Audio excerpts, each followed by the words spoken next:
guys ready?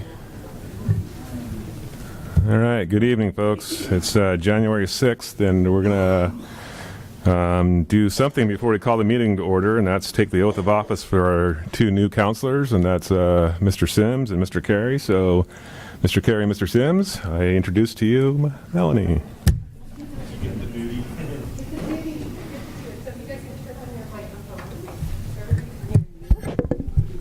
Raise your right hand and repeat after me.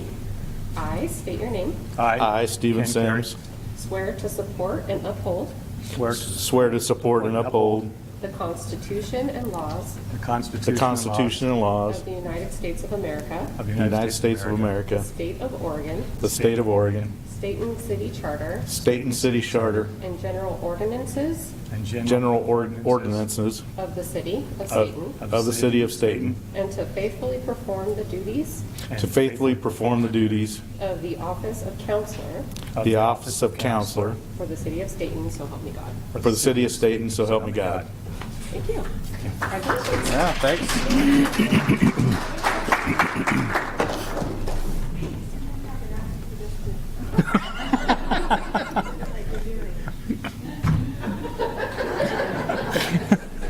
That'll be on Facebook. All right, with that, now at 7:01, I'll call the meeting to order. And let's start with the flag salute, please. Pledge allegiance to the flag of the United States of America, and to the republic for which it stands, one nation, under God, indivisible, with liberty and justice for all. For the record, all the councils here, with the exception of one that will be coming forward in a little bit. Is there any announcements or additions to the agenda? Declarations of ex-party contacts, conflict of interest, bias, etc. Not hearing. That moves us to agenda number 5 on the, item number 5 on the agenda. And that's resolution number 1127, appointing Luke Bauer to City Council. Does someone want to do this for me? Or do you want to read, Julia? Sorry, yeah, I was just asking Alyssa. I'm like, who's doing this? Quick staff report. We have a vacancy that was created with the resignation of Councilor Giglio. Prior to maneuvering on council, I think the council had originally identified that Luke Bauer as the third and very close runner-up for the council elections. They recommended Luke Bauer, and but then some changes, and then Councilor Giglio resigned, and then at the last meeting there was the sort of the general consensus that the council thought that he would be a great candidate. Mayor Quigley met with Luke a week or so ago and talked with him, and I guess you could speak for yourself on your findings, but he recommended that we proceed with appointing Luke as to fill the vacant city council seat. This would be for the remainder of Councilor Giglio's term, which is 2 years. Yeah, thanks, Julia. Yes, I did speak to Mr. Bauer, and in my mind, it only makes sense that he just participated in the election, came very close to securing a seat on his own, and now that we have a vacancy, the next logical thing for me is to appoint Mr. Bauer to that open seat. So, Mr. Bauer, why don't you step up?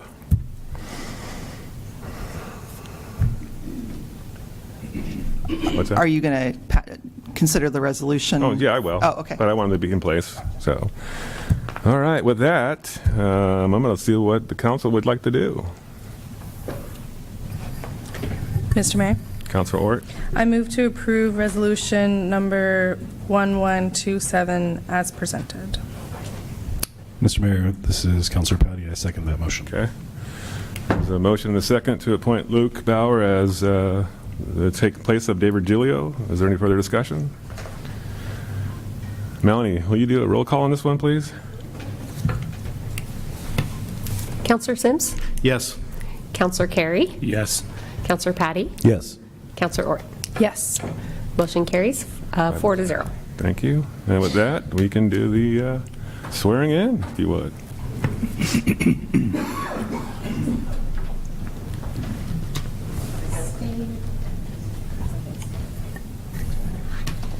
Raise your right hand and repeat after me.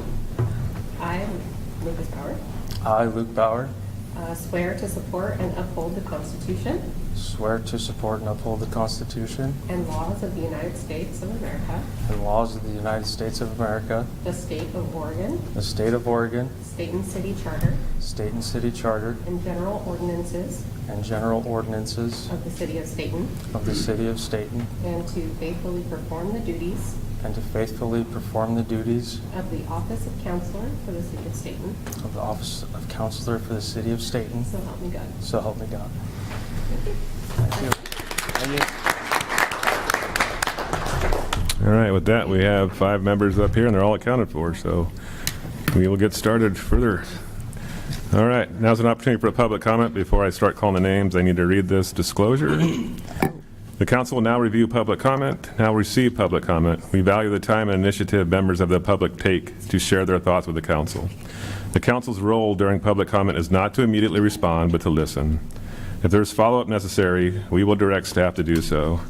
Remember that we all model the way for our community and that we ask that everyone share their thoughts respectfully.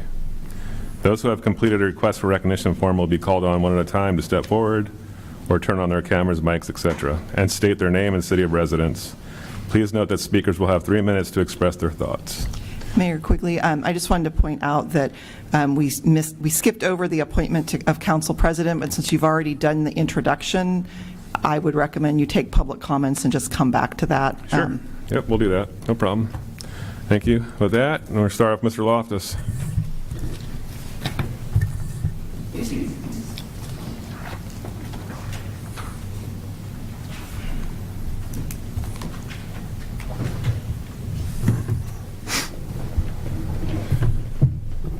Mayor Quigley, council, Happy New Year.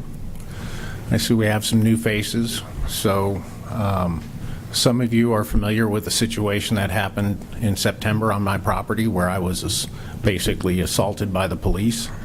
I have addressed this council in the past regarding my grievances, and yet you've just read that statement. Nobody from the city has even addressed me, with the exception of you when you were not mayor, Mayor Quigley, and I appreciate you taking the time to listen to me.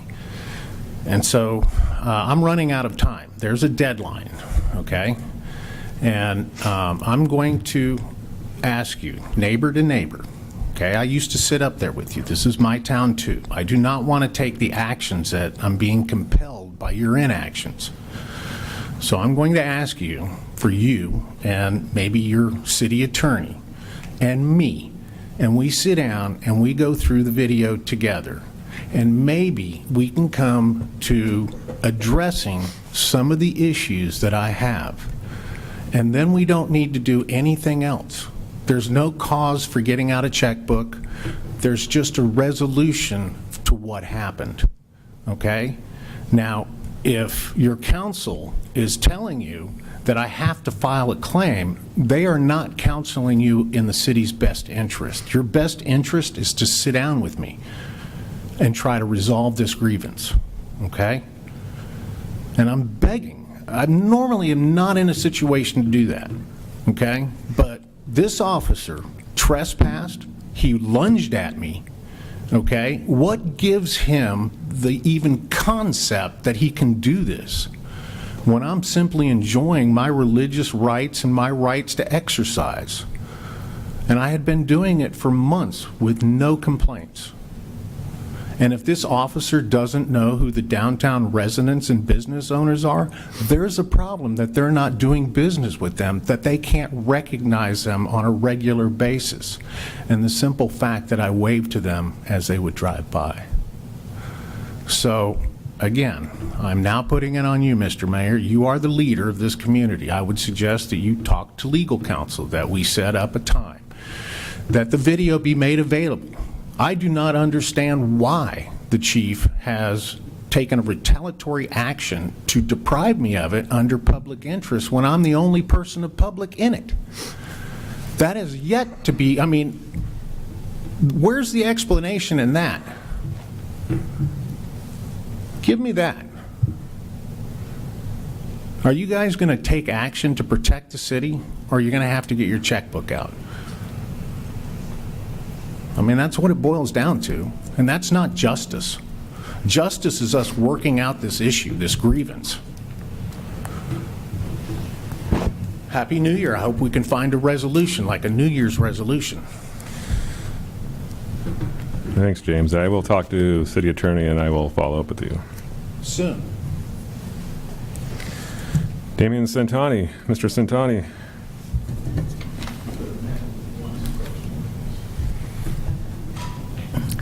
Damian Centani, 866 Sunrise Drive. Good evening. Good evening. First off, just 3 quick things. Happy New Year, everybody. Julia, Alyssa, all the department heads, Happy New Year, and all the employees. Thank you guys for taking good care of my town. Mayor, I'm happy to see you're back. Your absence was short. I'm glad you wanted to come back and be our mayor still. And then thirdly, to our newly elected councilors, Ken, Steve, Jake, good job. Glad to have you here. Congratulations. Thank you, Mr. Centani. Appreciate it. Mr. Bender.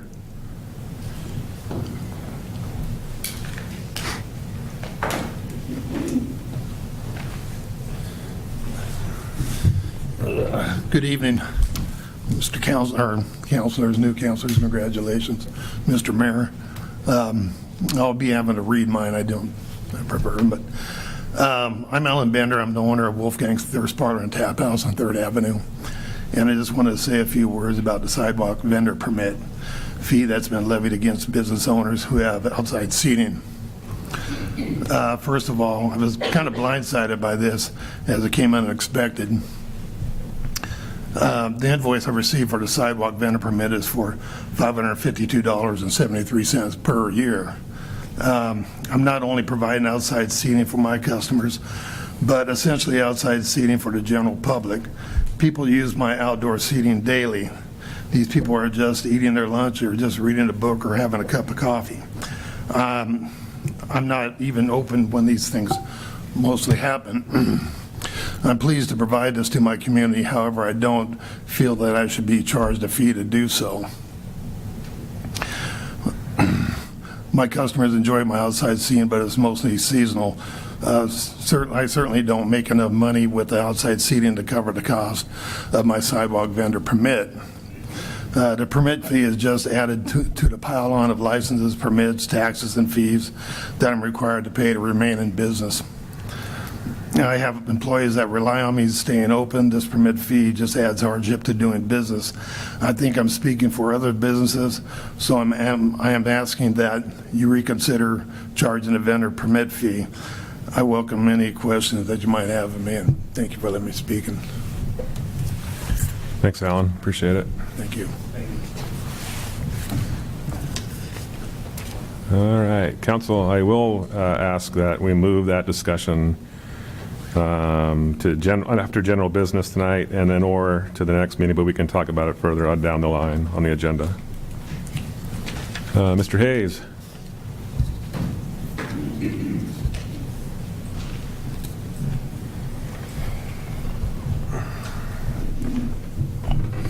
Leonard Hayes, Stayton, Oregon. I want to revisit something. Sorry, I can't remember her name, and I did not have a chance to talk with her. There was a neighbor of mine on West Brett Court in the Westtown area, and she had, it was about 2 months ago, I'm guessing, and she had a serious concern over the intersection of West Brett and West Park Courts and Westtown Drive, specifically coming as you're leaving West Brett Court. On our left, the residence there has an incredible amount of vehicles that park along the street. The reason I'm bringing it up is I don't really have anything against them. They're good people and such like that, but why so many vehicles? But the problem is the amount that are parked along there. They're tall enough that you don't see a small car coming at all. So you have to inch the nose of the vehicle, your vehicle, basically, darn near a quarter way out into Westtown Drive in order to be able to see properly down the left. Couple incidences, one was with me and one was with my wife, and it's like you stop where the stop sign basically is and where you're supposed to. It looks good, but it isn't. You get pulled out about halfway, and all of a sudden you're seeing a little car speeding down the way, and you have to gun it to get, hurry up and get going or get hit. So I'm just saying the problem's still there. I just showed the chief today's picture, which pretty much proves my point and shows it.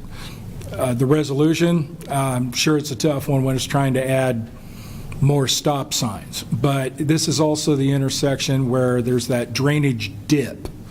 Okay, so if it became a four-way stop, that it's almost not a bad idea for that intersection for many different reasons. And also the fact at the end of West Park Place, there's West Park. Okay, so, just wanted to bring it back up that there's still a problem there, and if it can be talked about and possibly a resolution come. Okay, thank you. One clarifying question. Those vehicles, do they move routinely, or are they parked there? It's interesting. Even if they're moved, they get back there quite often and quickly. You can see a little better down the right side, but then we get a lot of them there too. But I can even go as far as saying that this is the gentleman who owns Somewhere in Time in Silverton. So his big white truck that he picks up, he goes picking with and such like that is there. I understand why he takes it home, but it doesn't help with the visual down the street. Gotcha. I don't see them moved often. I'm assuming he's moved them before because someone's complained or said something, but then they just kind of go right back, and then you end up with the same problem. So I know it's American to own as many vehicles as you want, just not the best area to keep them all. I can say that, So anyway, any other questions? All right, appreciate it. Okay. Thanks. Mr. Mayor, Councilor Ort. can I ask a clarifying question? Go ahead. I feel like previously it was said that vegetation was an issue with sites. That got taken care of. Did that got taken The care of? vehicles are the major problem. Okay, so even... Or was the wait a minute. I think the vegetation was for something different.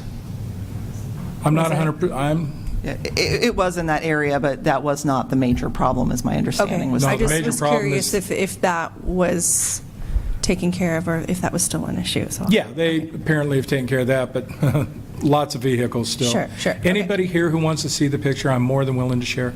Okay, Okay. thank you. Thanks, Leonard. All right, that concludes the public comment, and I'm going to back up now for the appointment of the council president, which takes place in the first council meeting of the year. And I'm going to let my fellow council members and Councilor Ort and Councilor Patty take the lead on this one. Hey, thanks, Mr. Mayor. I just wanted to say Steve Sims has done a great job of this last year. It's been a tumultuous year, to say the least, I'd say, as far as with council turnover and things like that. And he has weathered the storm. He has served as Mayor Pro Tem. And that's why I would like to motion to appoint Councilor Sims as council president for 2025. I second that. Thank you. It's been moved and second to have Councilor Sims serve as president for the council for 2025. Any further discussion? Mr. Mayor, Councilor Ort?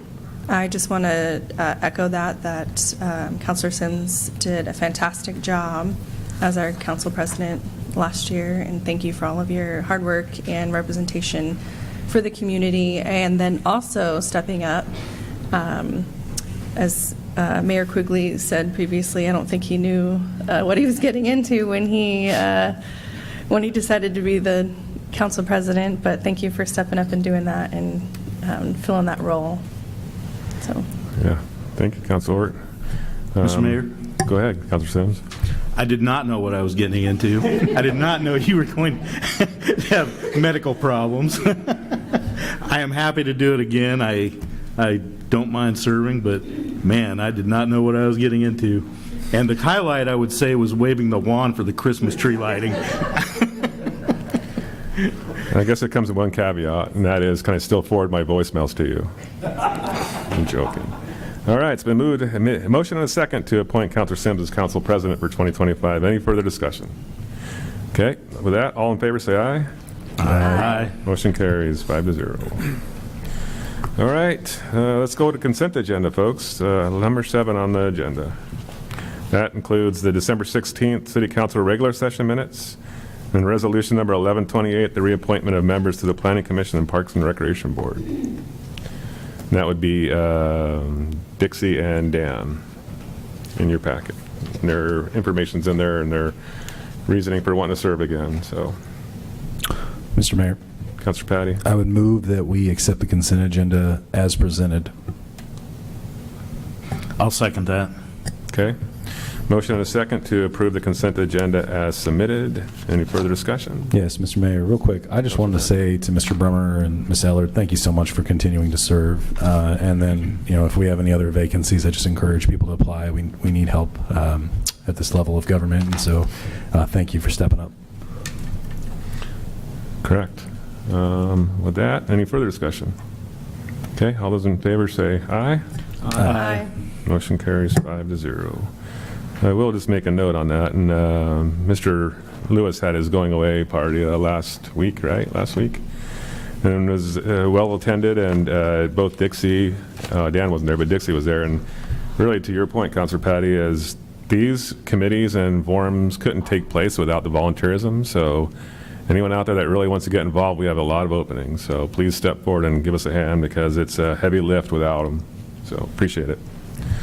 All right, that leaves us with presentations. Julia, go ahead. Sorry, yes, so we have Sean Tate. He was feeling under the weather, and so he chose to protect us all and do this virtually. So Mr. Tate is with the Small Municipalities Advocacy Coalition, which we are a member of. He's the lobbyist with that group, and he's here to just share an update on what we've accomplished over the past year and what we have looking forward.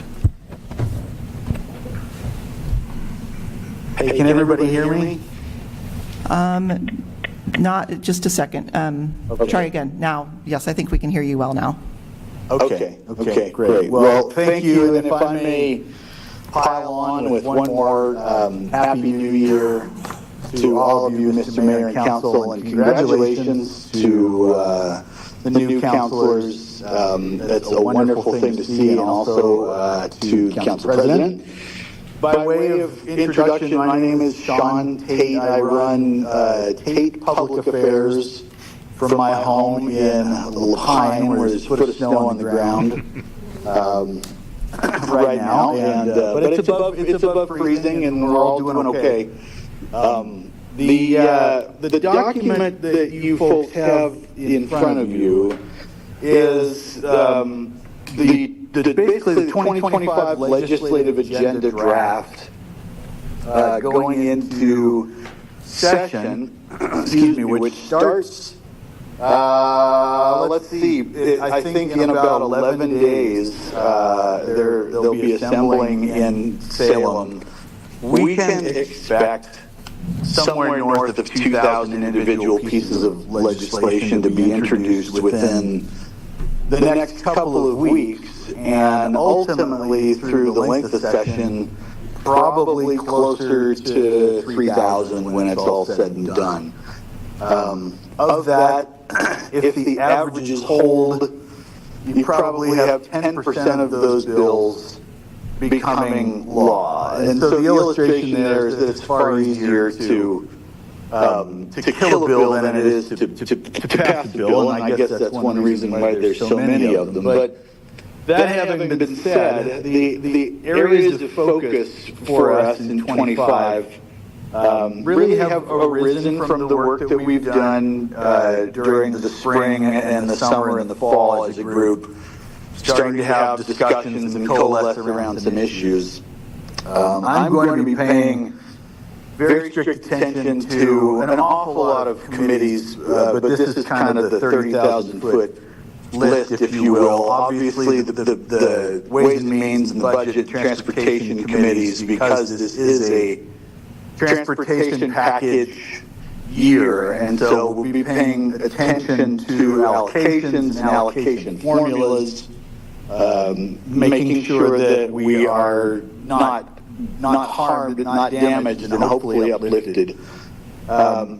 Another example is the judiciary committees, specifically to pay attention to, but not limited to, recreational immunity. There's some permanent fixes that need to be put in place there, and some phrases that are being asked to be defined by some cities. There's been a new lawsuit. I don't know if you guys heard about this, but there was, I don't remember the city, forgive me, but the question now becomes, is exercise recreation?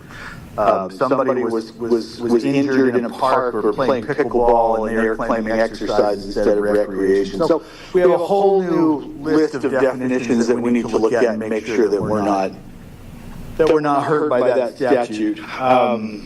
The Ways and Means, again, I'll be helping SMAC members with any of their capital requests, helping them strategize their way through the process there, and trying to get as many of those granted as possible. Paying a lot of attention during session to housing and homelessness issues and bills. Clearly still the governor's probably largest priority. Wrapped into that is affordable housing, municipal supports for affordable housing, and then also related to judiciary, what happens with the Supreme Court ruling as it related to Grants Pass and places for homeless to sleep when there are no other options. So lots of interesting and relevant conversations coming up there. I'll be watching environmental committees to pay attention to proposed restrictions and requirements and unfunded mandates. But that's just a general list of issues that SMAC members want us to pay attention to. Below that, you'll see 3 listed bills. We actually have 3 policy bills that we are running as a group during the 25 legislative session, all thanks to Representative Deal, who I'm not sure, he said he may or may not be in the room tonight. He is not here. He is not there, okay. So we, for months now, have been working with Representative Deal on some of these, on all of these issues, actually. The first one there is a bill that would require the DEQ to craft a different and specific test for lagoon wastewater treatment system operators. It's pretty in the weeds in terms of policy, but it's very, very important to an awful lot of small cities that are having a hard time getting their folks certified. And then you have all the turnover and recruitment issues of a difficult position, et cetera. So we've got a bill drafted to address that. We also have a bill drafted to try to address what I'm calling the unaffordability of some of the free money that the state makes available through infrastructure grants and capital expenditures. Basically, if a small city that needs $1 million is required to bring its own 20% to the table, it's a pretty heavy lift for a lot of small communities.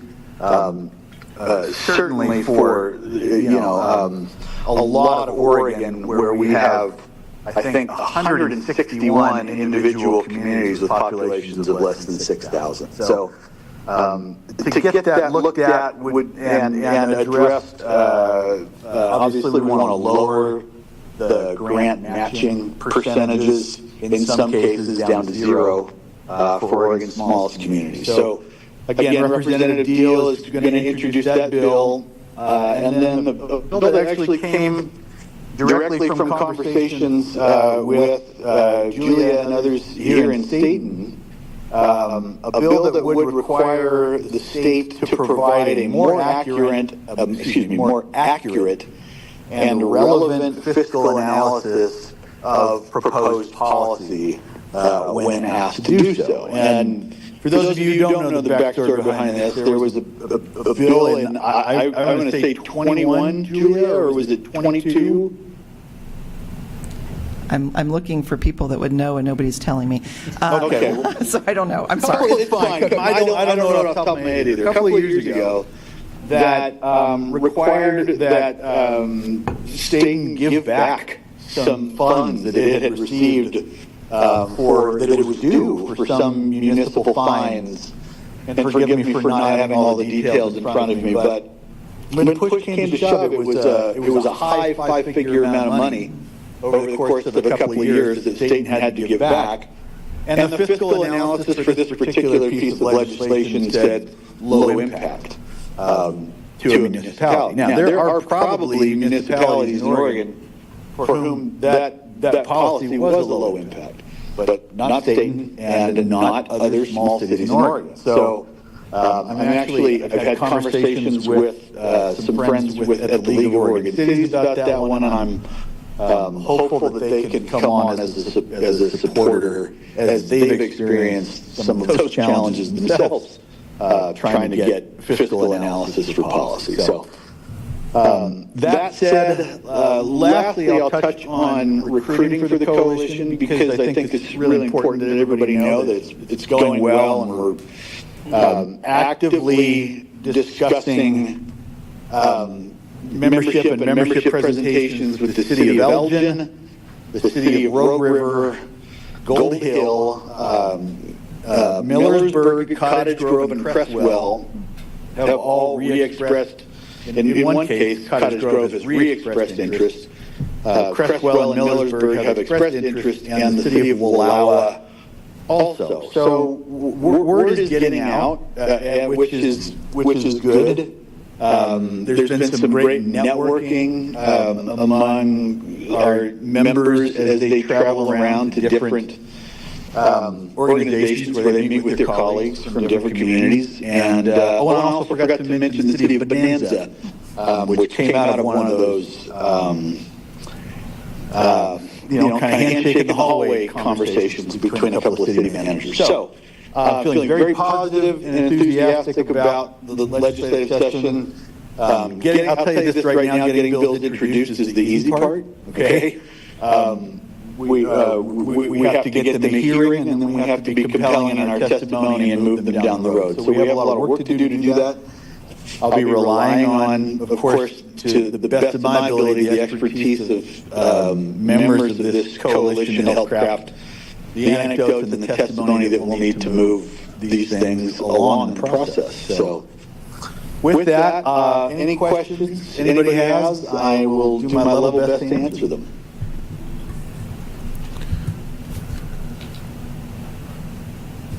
Mr. Mayor. Councilor Orr, take it.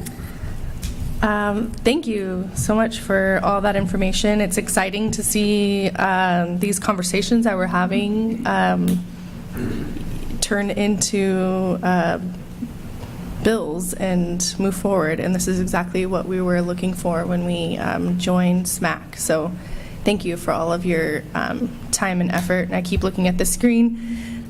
You're not there. I'm not there. I know. Sorry. I keep looking at You're better off.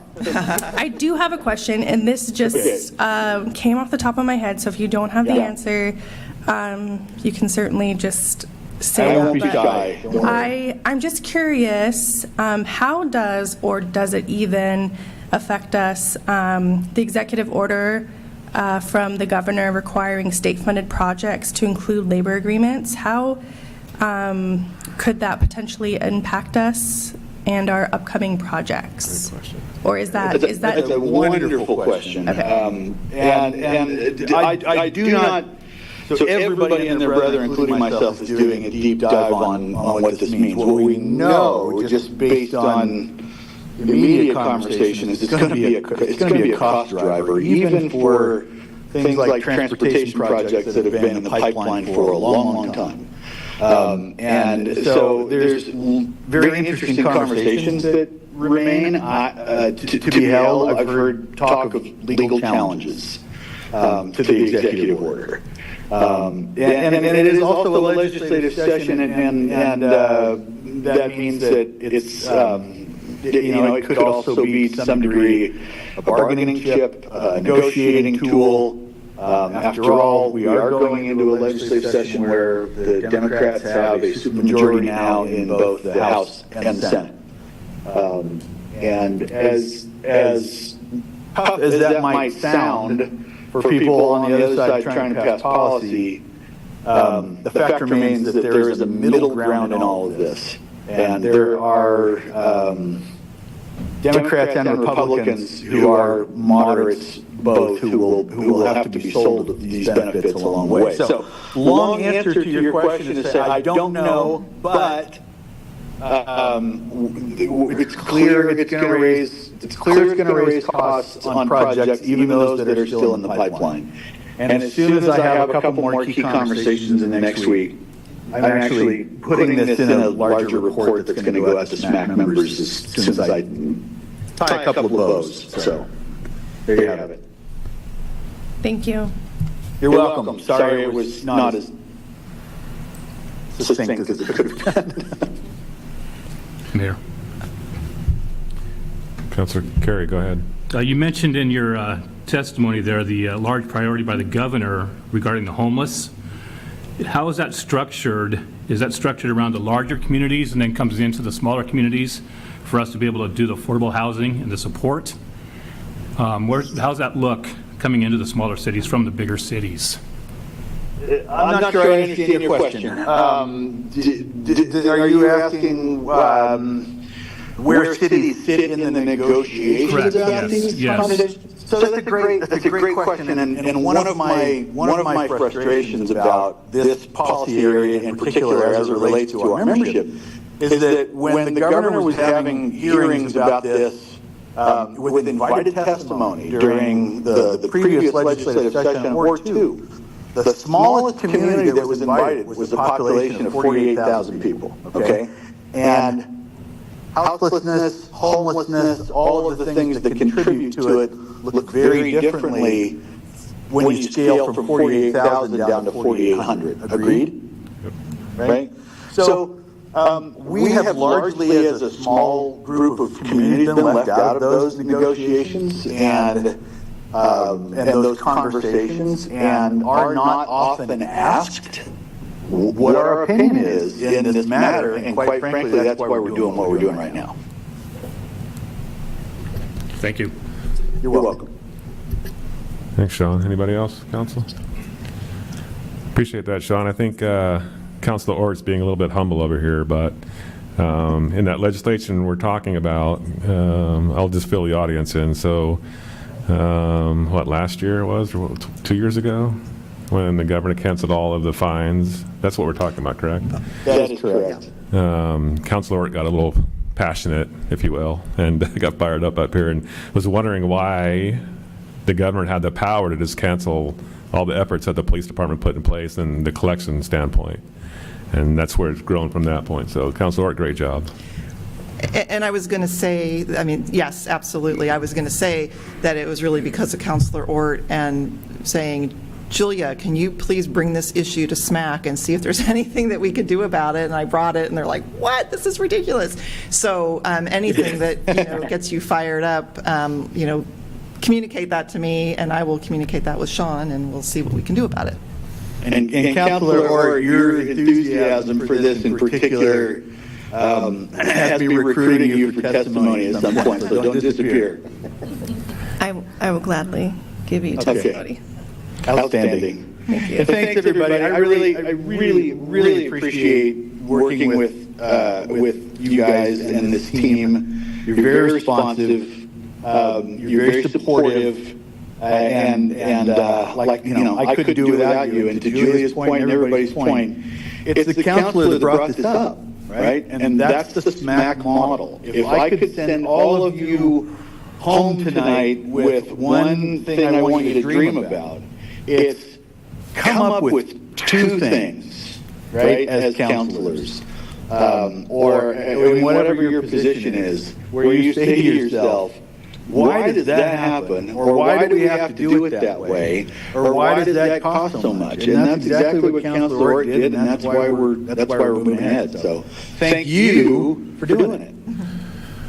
Thanks, Sean. You got it. You guys take care. Yep. No public. Go ahead. Councilor Orr, sorry, go ahead. You're good? No public hearing, so we'll move on to general business, and that is charter review discussion, sections 9 and 17. Julia? So I will again introduce somebody who is virtually here. Ross Williamson is our city attorney. He came in person when we began talking about the charter review, as you recall, or for those of you that haven't been here. We just started the charter review about a month ago. We're going to go sort of section by section, and Ross is going to talk about the section 9 and 17 this evening. The general idea is that we're going to talk about these in sections monthly, give people the opportunity to hear, potentially provide comments. At the end, we will come back again and make a decision as a whole, but this gives us the opportunity to sort of like hone in and discuss section by section. I also did ask him just to sort of introduce himself for those of you that are new to him, and then he is also here if under communications from mayor and council there's any questions from anything that came up this evening. So, Ross, take it away. Excellent. Good evening. Can you hear me? Yep. Yes. Yes. Excellent. All right. So, as Julia said, this is night 2 of our charter review process. We're going to look at sections 9 and 17, and I think maybe you have the current versions of those 2 sections in front of you. But for our new counselors, welcome aboard. My name is Ross Williamson. I practice at the local government law group in Eugene. My firm serves as legal counsel for the city, and it's a role that we fill for a bunch of other smaller cities throughout Oregon. We serve as city attorneys for over 20 cities in Oregon. And there are 8 attorneys in my office, and the only thing we do is represent small government. And so this is my area of expertise. I've been doing it for over 20 years now, and it's been fun to work with Stayton, and it'll be great to get to know this full new council in 2025. So I have a slideshow presentation.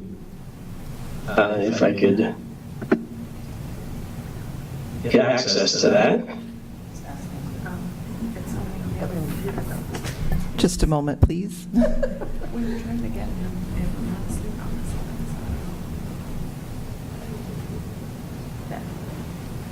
I think you're good to try to share now. Yep, got it.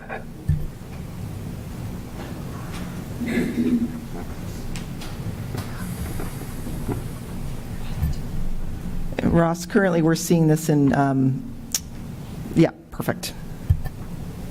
Okay. All right, so here we are on January 6th of 2025. I got the date right, so that's we're off to a good start. And this is our roadmap. As Julie mentioned previously, we talked about Section 4, and that was annexations. Tonight we're talking about Section 9 and 17. And then we'll come back and we'll talk about Section 34, which is the city manager provisions. And then we're going to come back for the final time and talk about kind of 3 smaller areas. I think we can package those together. That'll be 33, 36, and 37, and that'll be in February. And then we'll have another meeting after that to have the broader discussion about whether we even want to go forward with any of these in terms of putting these to the vote, or whether we just want to call this an education experience. So again, I guess to remind everyone, what we're doing here is we're looking at some particular provisions in your charter, and if we want to move forward with changes, that has to go to the voters. So this is not a council decision. You can suggest changes to the charter, and we would draft that up as a ballot measure, and we would put it on the ballot. And right now we're kind of shooting for November of 2025 as a possible election to put some of this stuff on the ballot, if you all want to do it. And so for tonight, this is really informational for you all. I'm happy to answer questions and we can have a discussion. But this is just one more step in the process, and we're not making any decisions tonight. So just to look at what we are reviewing tonight, and this is the current wording in Section 9, and the next slide I'll go through the current wording in Section 17, and I think you have these in front of you as well. And the reason we're looking at Section 9 and 17 together is because we're looking at the mayor's authority tonight. Right now, Ross, I'm sorry. The council has the document that you sent in front of them, but the audience doesn't. Would you mind reading the entire section, and then when we get to 17, maybe summarizing that, just so the audience, which we actually have a good-sized audience tonight, I just want to make sure that they're that they know that there's more than just that one sentence. Yeah, we can read the whole section. I mean, these are the two sentences that we're looking at that actually matter. But the full version of Section 9 says, the mayor presides over and facilitates council meetings, preserves order, enforces council rules, and determines the order of business under council rules. The mayor is not a member of the council and has no vote unless there is a tie vote. The mayor has authority to require the council to reconsider ordinances. The mayor appoints members of commissions and committees established by ordinance or resolution with the approval of a majority vote of the council. The mayor must sign all records of council decisions and is authorized by rule unless otherwise provided in this charter. The mayor serves as the political head of the city government. So that is the entire of Section 9. And again, what we're really looking at are these two sentences that says the mayor is not a member of the council and has no vote unless there is a tie vote. So that only comes up if there's perhaps someone has recused himself or someone is absent and there's a 2-2 vote on the council, then the mayor can step forward and break that tie. The next sentence says the mayor has the authority to require the council to reconsider ordinances. And this is essentially a veto function. So the mayor, under this sentence, the mayor has the authority to veto an ordinance and send it back to the council for reconsideration. And then the current versions of Section 17, we're looking at subsections E, F, and G. And these provisions, essentially, I mean, there's a lot of process in these provisions, but what these provisions do is just lay out the veto process. So how does the mayor do it? What timeline does it take? When does the council reconsider? And what does it take for the council to override the veto? So these three sections and subsections in Section 17 describe that process. And so essentially, the mayor has a week. Under subsection F, you have 7 days of the ordinance to decide whether to veto it or not. If there is no veto, then the ordinance becomes law. And then under subsection G, at the very next council meeting, the council gets to reconsider the veto and any argument the mayor might have regarding the veto. And if there are 3 votes in favor of the ordinance, then the veto is overridden and the ordinance becomes law. So that's current section. So we have this is current law under your city charter. A little bit of history on these provisions. Both sections 9 and 17 predate your last charter review process. Your last charter review process was in 2018. The last charter review process carried these forward from 2018. There was only a few slight little wording changes in the veto process in Section 17, but nothing I would say is that changed the substance of those provisions. So prior to 2018, the mayor could only break ties and have the authority to veto. and then after 2018, it carried forward. And just a little information from the League of Oregon Cities. There are approximately 90 cities in Oregon that limit the mayor's authority to only break ties. That's 90 out of 242 cities.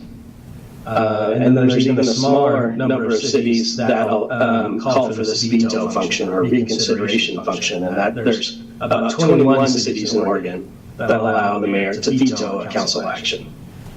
And I guess from a governance standpoint or a public administration or a public policy viewpoint, if we were looking at these provisions, the veto authority and the tie-breaking authority, those are more aligned with what I would call a mayor-council form of government, where you have the mayor acting as the administrator for the city and working with the council to create legislation.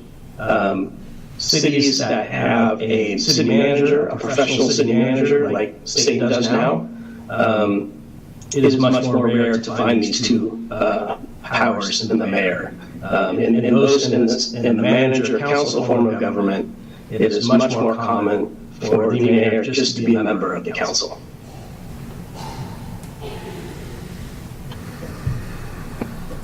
And then we can look at the model charter. What does the model charter say?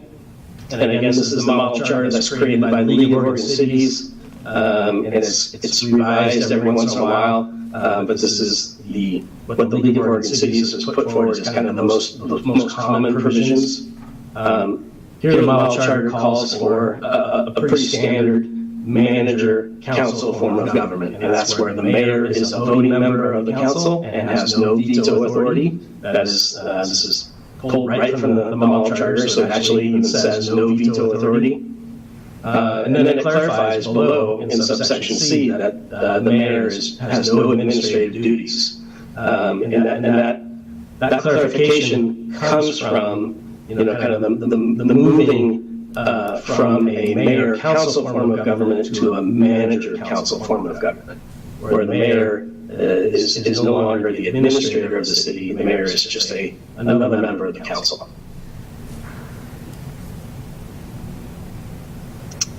The model charter for section 17, I put this in there because the model charter has no veto provision in it. So section 17 of the model charter has no process like yours in terms of a reconsideration. It just simply says once an ordinance is adopted, then it becomes law.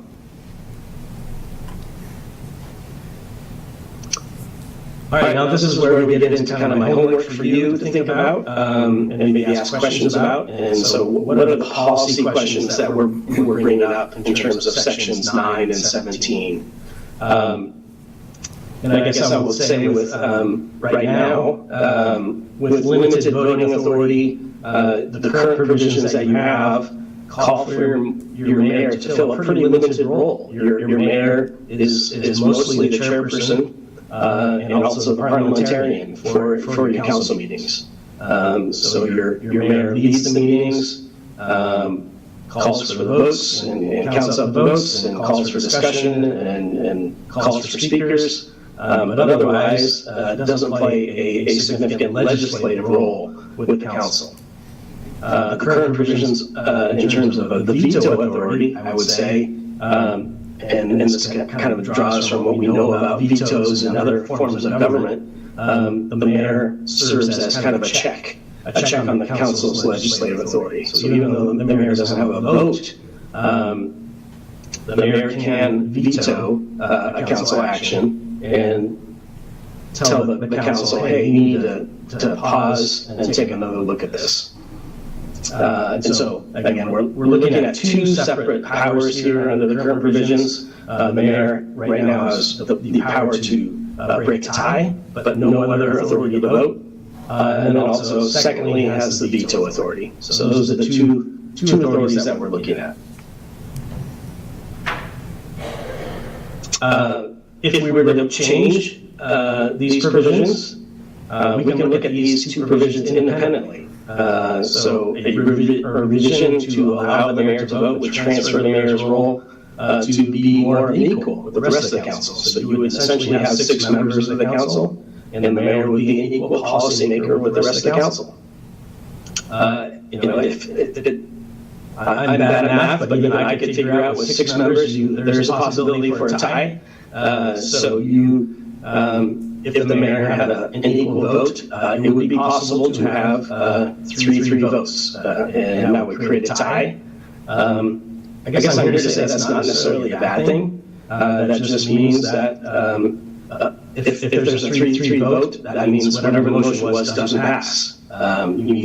You need a majority in order to pass something. So a 3-3 vote would be a denial of the motion, or a non-passage of the motion, and it kind of forces the council to work and then negotiate and get that 4th vote. A revision to do with the veto authority would remove that check provided by the current process. But again, that's throughout Oregon, that's a pretty limited authority in terms of other city councils. As the League of Oregon Cities says, about 21 cities provide that veto authority, so that's not a significant power in Oregon. Stayton's pretty unique in that authority.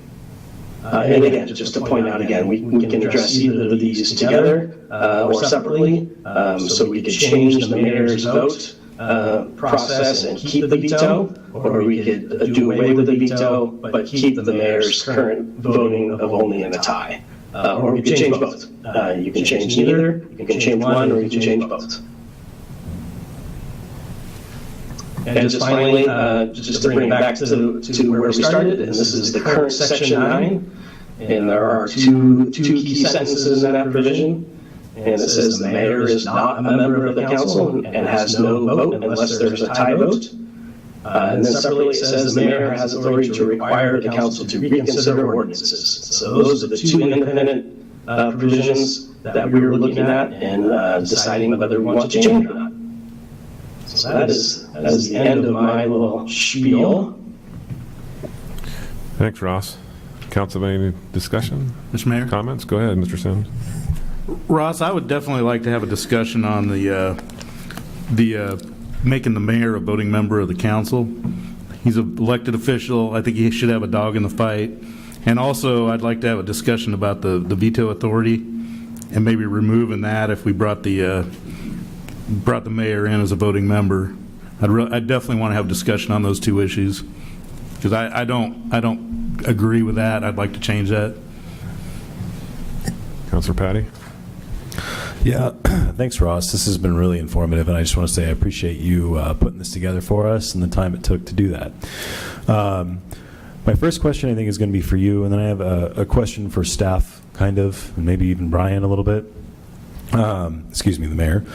Is this the appropriate place as far as policymaking in our role to incorporate some sort of a wage or reimbursement stipend for the mayor to reimburse him for the time spent doing office duties, meeting with constituents, yada, yada, yada, yada? So great question. In my experience, it is rare for a stipend to be written into the charter. It is generally a policy that the council can create, and so it can be part of this discussion, but generally in my experience it's a separate discussion. And so if we want to talk about stipends for either the mayor or the full council, that is certainly a discussion that we can have, and I can help you with that. Thank you, Ross. I think we'll separate them then. That kind of answers it right there for me. Second question. How many times and so I'm speaking from about 6 years of experience on council at this point, how many times has the reconsideration by the mayor been okay, so I'm looking at Alyssa, she's shaking her head no. 0. I was just kind of curious, just for information purposes, how often this is actually used in the mechanics of this. I think I share Councilor Sims' opinion on the voting member and then the veto. I think we agree on that. Yeah, and I might have more questions later, but thank you, Ross, again. Mr. Mayor. Councilor Ort?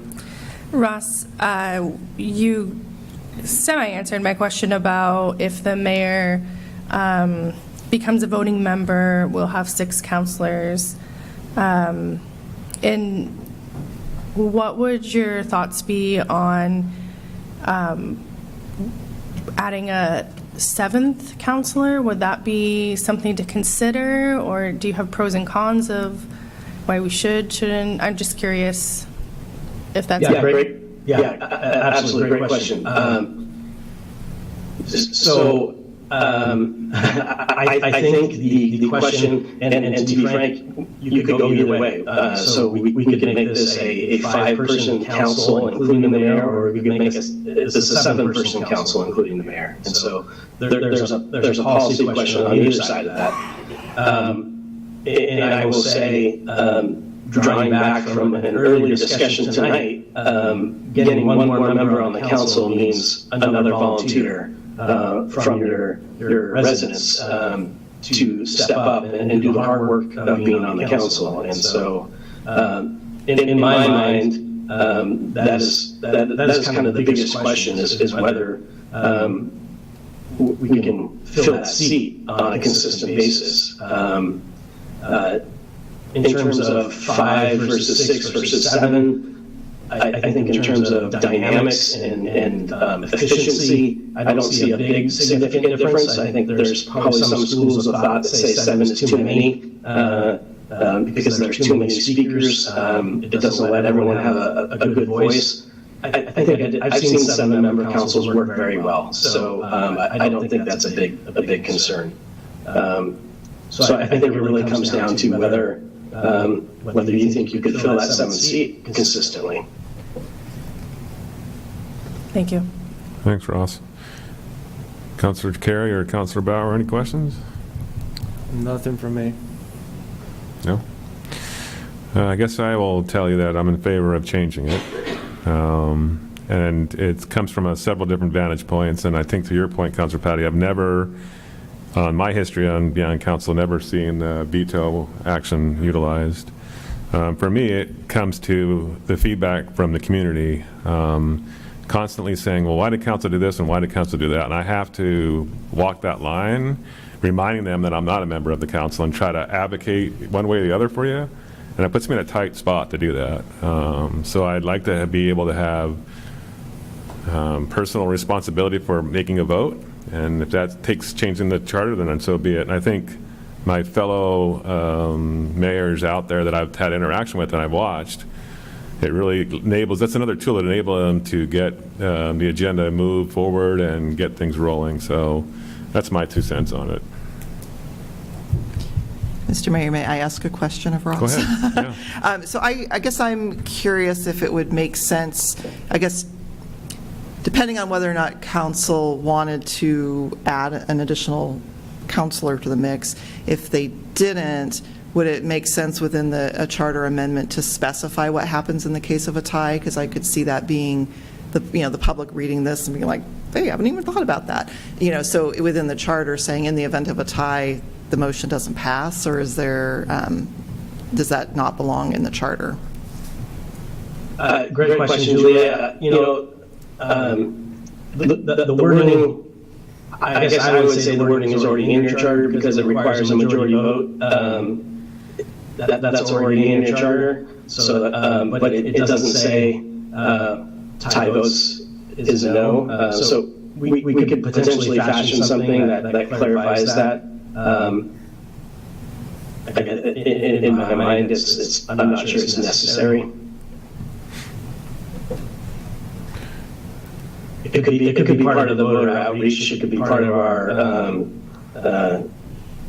statement that we put in the voters pamphlet. We could explain what we're doing. Okay, thanks, Ross. Anybody else? All right, so we've got some work to do on the line. Ross, appreciate it. I don't want to put you on the spot here, but since you offered, were you watching public comment at all? Yes, sir, I was. Do you care to weigh in on the one public comment? The first public comment I suspect you're talking about. Oh, sorry, I will. Yeah. Okay, sorry, Ross. Hold on a second, would you? So according to the agenda, there is an opportunity now for a public comment on the charter review. Anybody wish to address the charter review comments so far? Okay. So I want to wrap this up with council discussion. Okay. There we go. Council Ort? Thank you. I would agree that I believe that the mayor's position should be a voting position. You put a lot of time and effort, and you're the head of the city, and having a voice on the council, I think, is important for that position. I can see maybe where someone might shy away from wanting to take on that position because they don't have a vote. And again, the time and commitment that you put into it, I think that you should have one. I asked the question about the 7th. I just want to put this out there. I asked the question, but I'm not particularly, I don't really care. I don't think we necessarily need a 7th. I was just curious if that was a thing. To Ross's point, I would agree that it's already hard to get this many people up here sometimes, so I could see how that might be a struggle for us to do as well. So my thought would be, if we went in that direction, to probably keep it 6 and see how that went, because that is something that we could change in the future. Anybody else? Okay. Looks like we have direction then. We're good. Okay, Ross, let me go back now. And I don't necessarily want to put this in the realm of the public, but do you have an opinion on what you heard tonight on the public comment? I do have an opinion. I would disagree that the city is being inactive. I would counter that by what I believe are the facts, that the city has responded to every request, responded to the public records request, and responded to the complaints. In fact, your police chief put together a pretty compelling and written response to the complaint. And so in my mind, you have a police chief who has supervised her patrol officers and reviewed the actions of her patrol officers, as is her job as a supervisor. And then you have a professional city manager who has supervised her police chief and has reviewed the actions of her police chief, which is her job as the supervisor of the police chief. And I guess what I'm telling you is that from my vantage point, since you are the supervisor of your city manager, I see your city manager has done the job of a supervisor and has reviewed the actions, reviewed the complaint, and sees that there is no additional action that needs to be taken. Again, the city has acted, has responded. This is not a case of inaction. This is a case of the city didn't do what was requested because that's not in our interests. So that's my opinion on the matter. Okay, thank you. We'll leave it at that. Okay. Anybody have any questions? Nope. All right. Thanks, Ross. Appreciate your. We will now revisit again real quick under general business, have a discussion about Mr. Bender's comments. And so, Julie, you have some background for us to start with? And I guess we're not going to take any action tonight, but I at least want to start the discussion. And if we need to move it forward down the agenda to another time, we'll do that. So go ahead, Julie. Yeah, and thank you for giving me a heads up so I could do a little bit of research. Yes, so the sidewalk or the outside seating vendor permit process was established in 2019.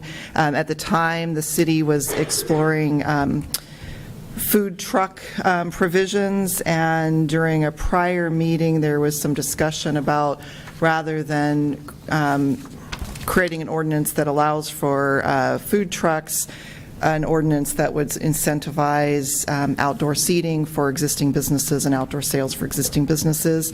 So the October 7th council meeting, 2 different ordinances were presented. Ordinance 138, which would establish license requirements and standards for food trucks, and then Ordinance 1039, which would create the outdoor seating and vendor permit process. Council at the time voted to adopt the 1039, which was creating the process and essentially outlined and created the process. And I think the process itself is good, and I don't, we can certainly talk about this more, but I don't know that I would recommend getting rid of the process because it ensures tracking, accountability. It ensures that we've got the proper space within the sidewalk for ADA access and things like that, and just has a mechanism to track that. I think the issue at hand is the fee that was adopted the following meeting and was passed via Resolution 997.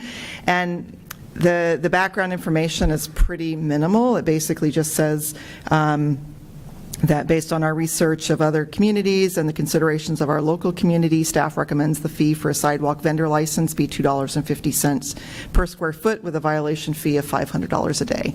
And that's what was essentially adopted.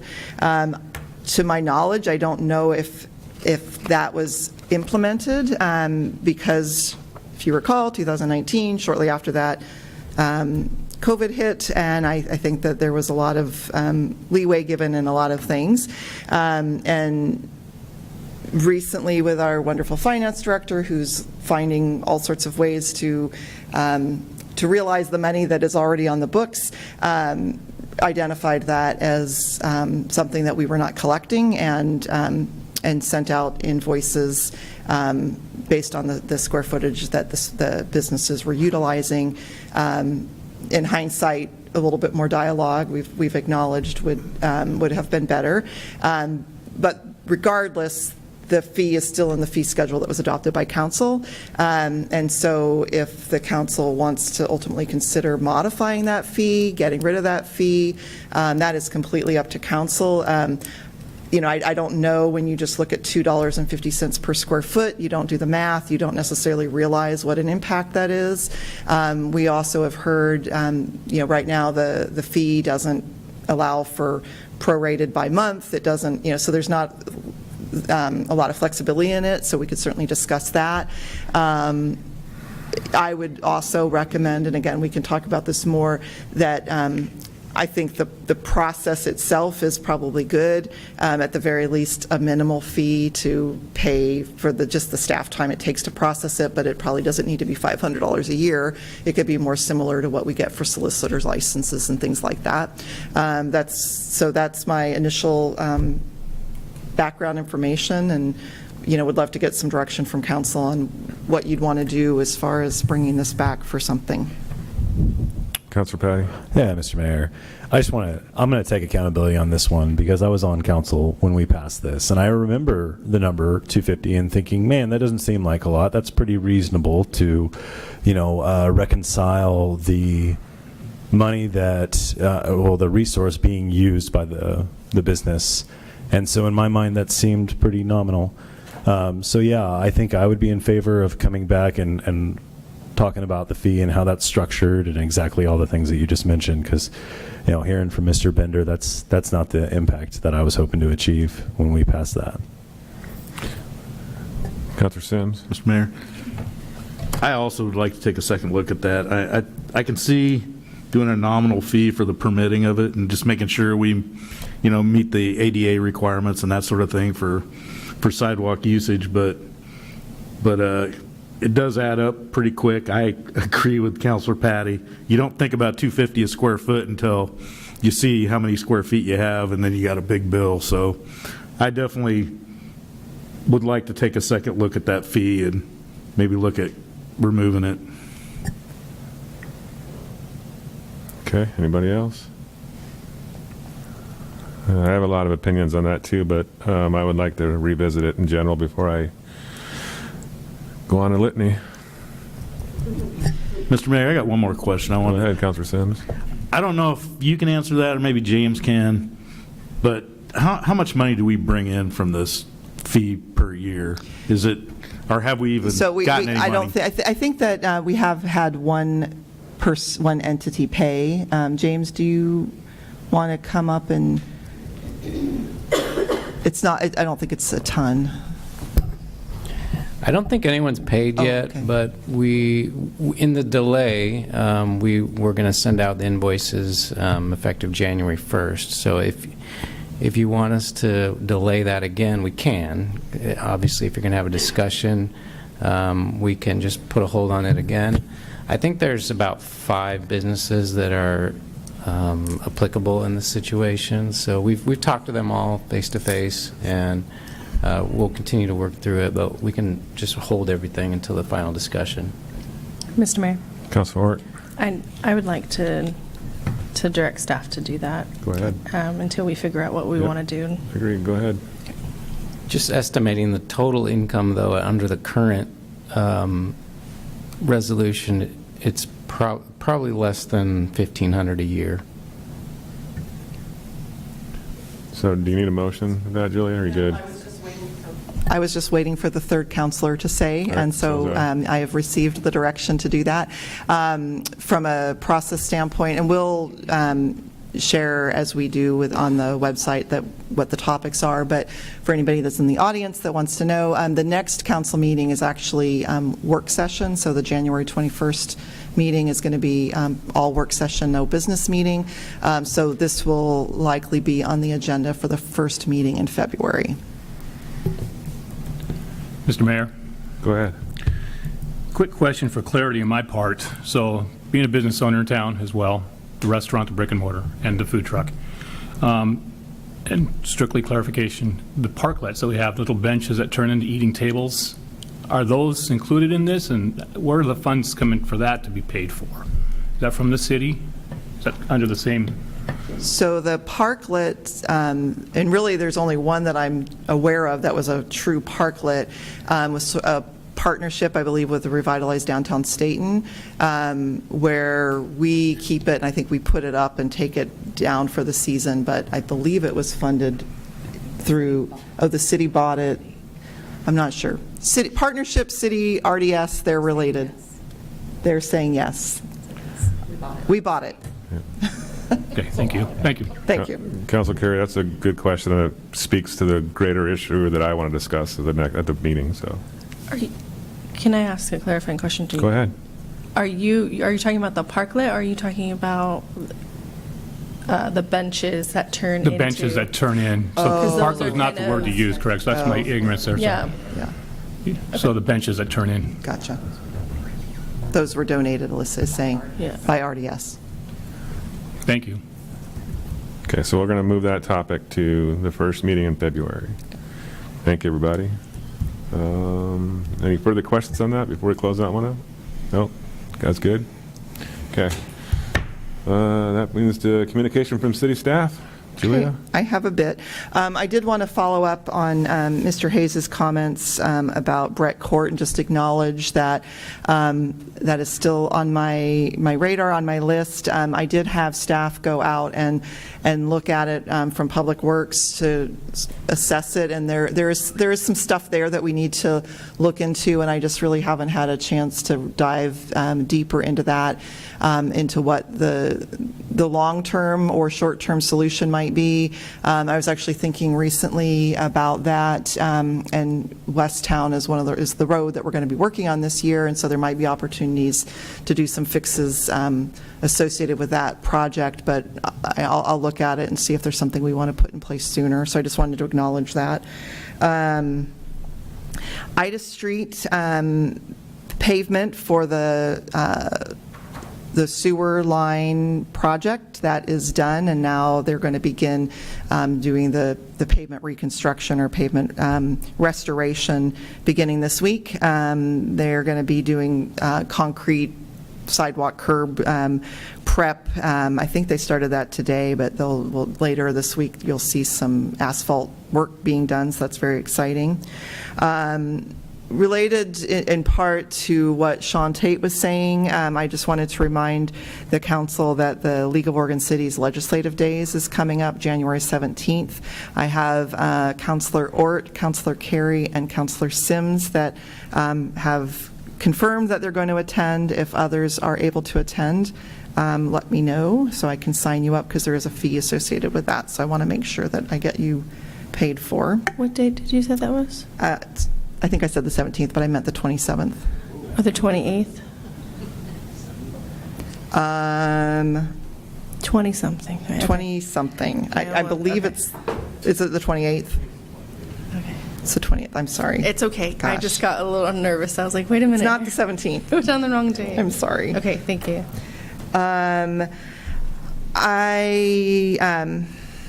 to decide what I want to do first. So we will be going out to begin advertising for the Public Works Director position this month, and I wanted to get a sense. I wanted to hear from you, and you don't have to share it all tonight if you want to think on it, but I want to make sure that we get what you as counselors are looking for in a Public Works Director, so that we can make sure that when we're doing the announcement and we're doing the search, that we're getting the qualities and characteristics of the person that you're hoping to get. And so I'll pause for a moment and see if anybody has any just like burning thoughts, but over the next week or so, if I can get you guys maybe to send me an email with some thoughts of what you want to make sure we're looking for.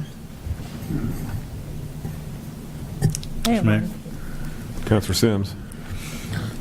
I don't necessarily think we need a civil professional engineer in that position as we had before. I would like to see more of a leadership and manager type of person in that role, because we are recruiting for a civil engineer right now. So I think that would fill that position, that portion of it, and look at having a good leadership in there, good manager in there, and a good supervisor. So that's what I would look for. Councilor Ort. I would say among the skills and qualities, the kind of person that I'm looking for is someone who is wanting to come in and look at our town and like be part of the vision and not expecting it to be something else, not expecting us to be something else, like coming in and like creating our vision, if that makes sense. Like we don't want to be the next, Albany or Sherwood. Salem. Sherwood. We don't want to be the next Happy Valley. Like we want to be us, and we don't want to explode, and we don't want someone who has that mentality. Yeah. I was just being funny, Julia. Anybody else? you. Councilor Patty? Yeah, Julia, I just wanted to say thanks for giving us an opportunity to kind of give you initial thoughts here.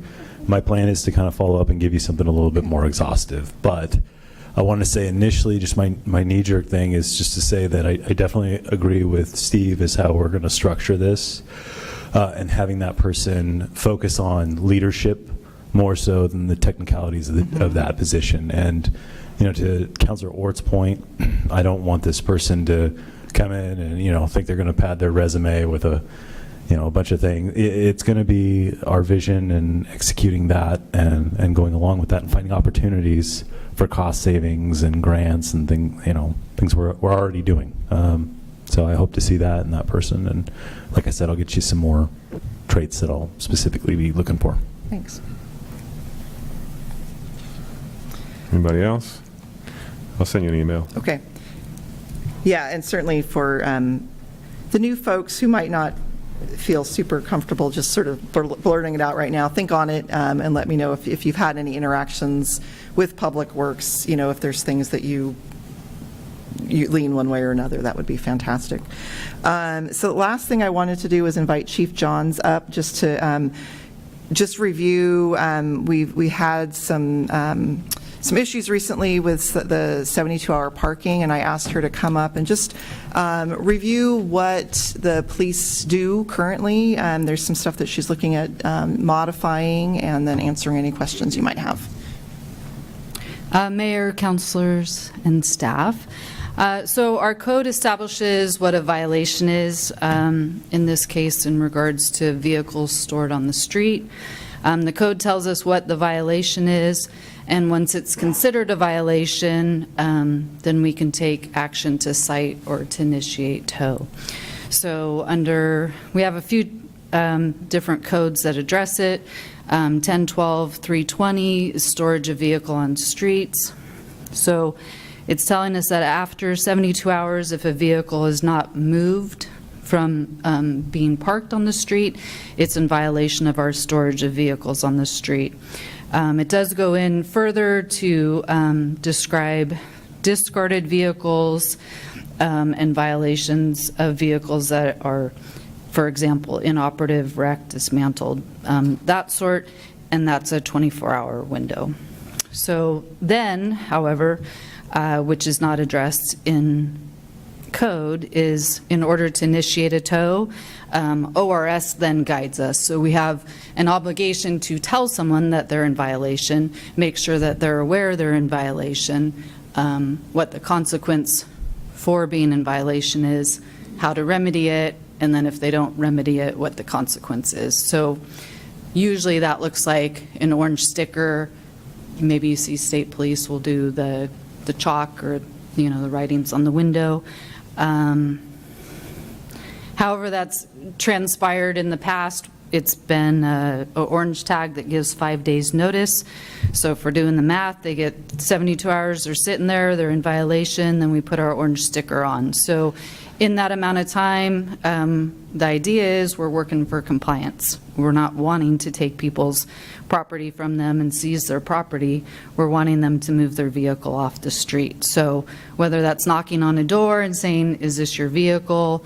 It needs to move, whether it's making phone calls or we've got postcards we can send to the last register owner. We're looking for compliance. There's other consequences in there where we can issue citations as well, or warnings, whatever may be applicable. So largely this is complaint driven because the people, the businesses, the residents, they have a better feel on what's moving, what's not moving, what's going on. If my day shift guy is driving around and he sees a car in the same spot, it may simply be because the hours that he works, the vehicle's parked there, and the person's a shift worker and it moves at night.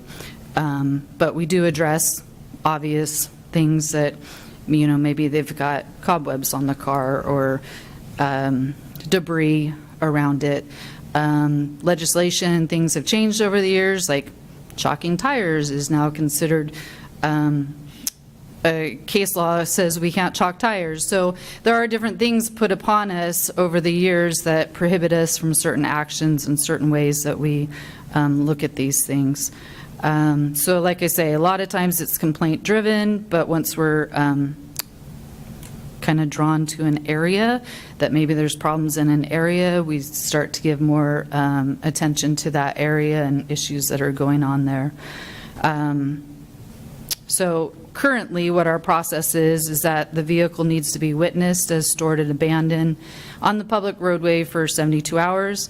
The burden is on us, the officer that's going to follow through with enforcement, to say that they know that it's sat there for 72 hours without moving. So whether humorously or not, we have a gentleman that fell under this. He very meticulously always parked in the same spot, but he was moving. It was believed that he wasn't moving, and he now chooses to honk his horn and drive past City Hall, so we know he's moving. So then we notice the owner by orange tag. After that 72 hours of sitting there without moving is elapsed, we attempt to locate the owner and let them know they're in violation. After the 72 hours, then we apply the orange tag, which is the notice that we're required to under ORS, and then can follow through with what that looks like at that point. So there is officer discretion because we found sometimes there's reasons. We've found people are on deployment, stored the car in front of mom and dad's, or it's a vehicle that's not used real routinely. So again, we're trying to work for compliance to get that person to move and clear up our street that's intended for vehicles that are operating as vehicles. Any other questions? And I would say today we had the honor of attending the Bridgeway grand opening, which was nice. We enjoy partnering and networking with our community and seeing the opportunities of service out there. We also had an opportunity to engage with DHS in a meeting today. So again, partnering and networking with our community and problem solving on how we address different community issues is always something we look forward to. Chief, I have a question. Yes. Several questions. What constitutes moving the vehicle? Do they have to move it and the valve stem has to move, have to move 5 feet? What constitutes moving it?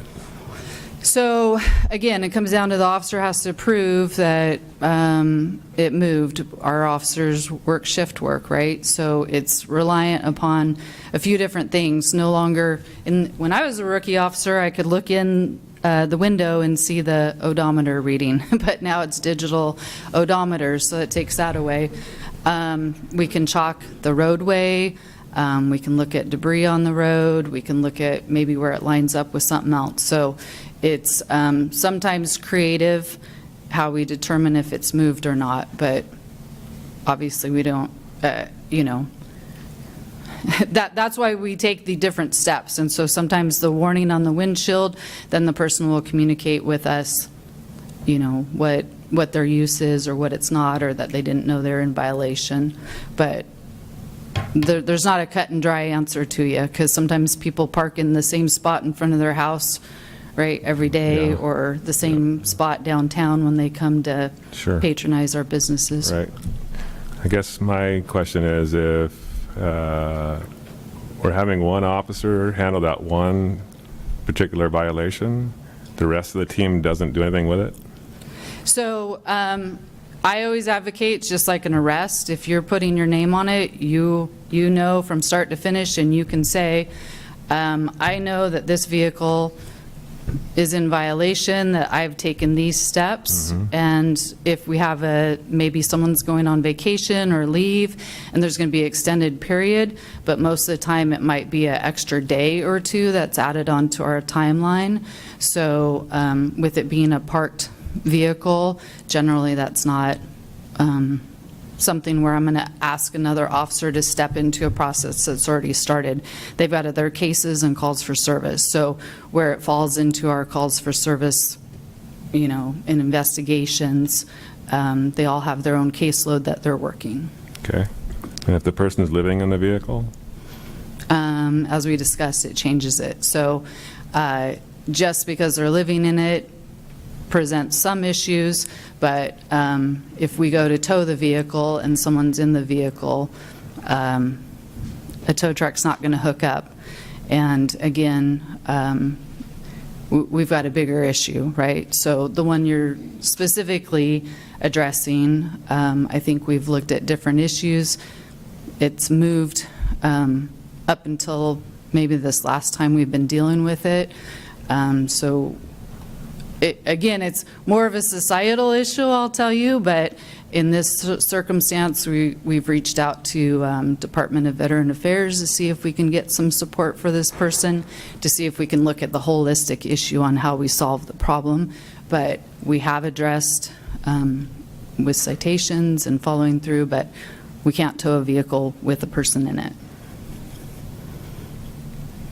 And it has moved a few times over the last several months that we're addressing it. Yeah, and that's why I asked you, what constitutes moving?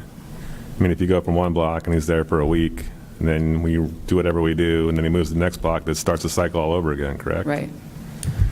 That's problematic for all the folks that are actually paying to use city infrastructure, for people that are trying to run businesses and residences in that area. I have a problem with it.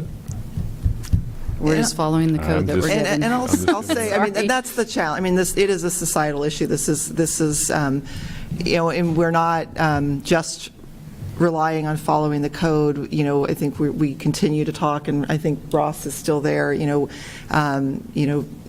Gwen just sent an email to him today or yesterday, sort of like, how can we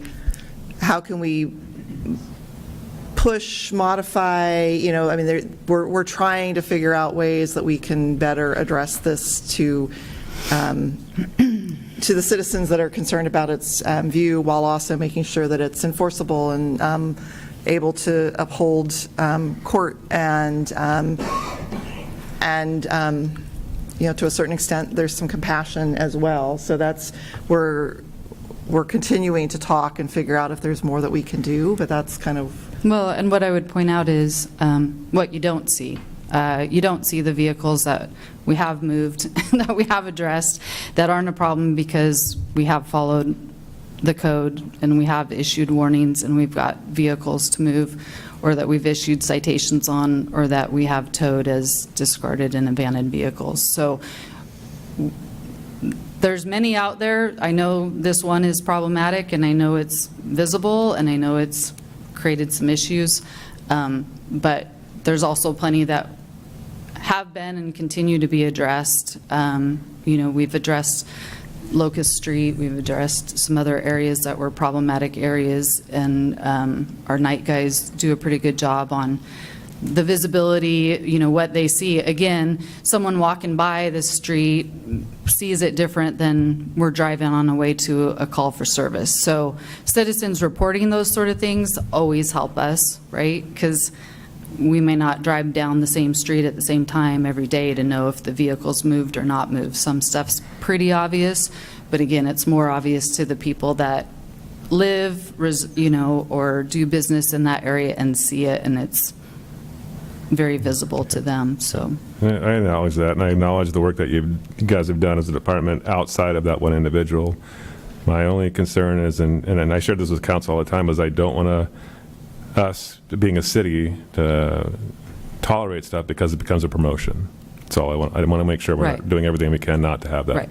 And again, I would point out the things that you don't see.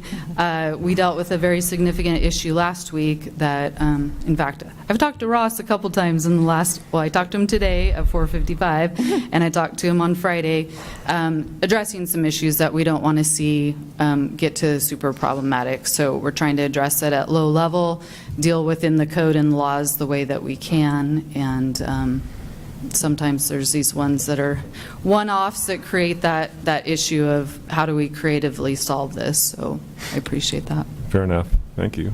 Anybody you. else? Yeah, Patty? Mr. Go ahead. Mayor. Chief, thank you for this presentation. It's been really helpful. I think the public here kind of understands this situation a little better. One thing I'm kind of left pondering is, since we have this legislative day coming up with the state, and we'll be advocating certain things that would be helpful in our municipal governments and things like that, legislation, that kind of thing. Is there anything tool-wise that your police force could use, or any rules that are onerous in this process that we can advocate for changing or modifying to the legislators down in Salem? Let me put some thought into it and get back to you. How's that? Sounds good. Thank you. Mr. Mayor? Councilor Sims. I just had a couple clarifying questions for you, Chief. Sure. So I do appreciate everything. Believe me, I'm on your side. So, but the 72 hours, it sounds like it's difficult for one of your officers to initiate it. So is it best that somebody calls in a complaint to start that 72-hour clock on a vehicle, or? It always is best, right, for us to have someone that they're telling us they're witnessing it. It doesn't always have to be that, but that helps us. But again, it's on us. We're the one that has to go to court to say, yes, it has sat there for 72 hours. So it could be that Steve Sims tells me it's sat there for 3 days. I still need to come in and see it, right? Because kind of to the mayor's point, we don't have visible odometers. Right. And so when I'm asking my guys to put their name on something, I want them to be sure, right? Not that we're not trusting, but like I say, this gentleman that always parked in the exact same place, it looked like he wasn't moving, but he has a valid license. He does move. He goes into Salem. He's been seen all, So we have to be able to show, yes, it doesn't move. Right. And we have had conversations with our judge about what would constitute, what would he support, and so we do look at how we work within that framework. And then once you have that 72 hours, you said it was 5 days for your tag? currently, but we're adjusting that, so. Is it against ORS to go 24 hours, or is there a certain limit? ORS says at least 24 hours. At least, okay, so you Right. could do 24 hours on your tag. Okay, I was just curious about that. Yeah, and I think again, right, compliance, I can guarantee you there's plenty of people in town that have sat for more than 72 hours. People that are fortunate enough to go on a trip to Maui, right, park their car on the Right. street. I don't think we want to take their car while they're on vacation. No, I don't think that's our hope. Nor the kid deployed in the Navy or anything like that. I mean, that's Right. not what that's not what we're going for here. I mean, Right. honestly, we're going for something else. We're not looking for somebody to park their car on a vacation or some kid that's deployed and their parents left it out in front of the house. Right. So, Exactly. Thank you. Thanks, Chief. That's all I have. Thank you. Okay. That leaves us with communication from the mayor and the council. I'll defer to the council to start with. Mr. Mayor. Councilor Ort. You have to forgive me, Julia, because these are not things that, these are things that just came up. But I'm just curious, I've seen some noise about crosswalks and people not, and this is obviously hearsay, but there seems to be some noise around people not obeying crosswalks and people getting hit in crosswalks around town. I know that we do, like around when school starts, we do stings and whatnot, but is that something maybe that can be discussed, is like especially on our busier streets, that we look at those? Yeah, I actually might have Chief come back up, and you might not have given me the warning, but Councilor Sims actually gave us the warning a little bit about the noise that was on social media recently about that, and so we did look at some data. I don't know that we have the full amount of data yet, but Chief, I don't know, the intersection in question that was the noise was at Wilco and Schaff, which is a county jurisdiction for that, but it's still within the city limits, and so we would be the ones that would enforce. I know we pay a lot of attention to the school crossing walks and First Avenue crossing walk when we do stings. Do we focus on that crosswalk over there very much, or is there data that would suggest that is necessary? I wouldn't say we sit and watch that crosswalk. It's a pretty busy intersection, so I can't tell you if the guys hang out and view traffic there or they don't on a regular basis specifically, but we did pull crash data for the last 18 months, and at that shaft where it's Golf Club one way and Wilco the other, we found 4 reported crashes in 18 months. The one that was, what I'm being made aware of, is coded a hit and run. I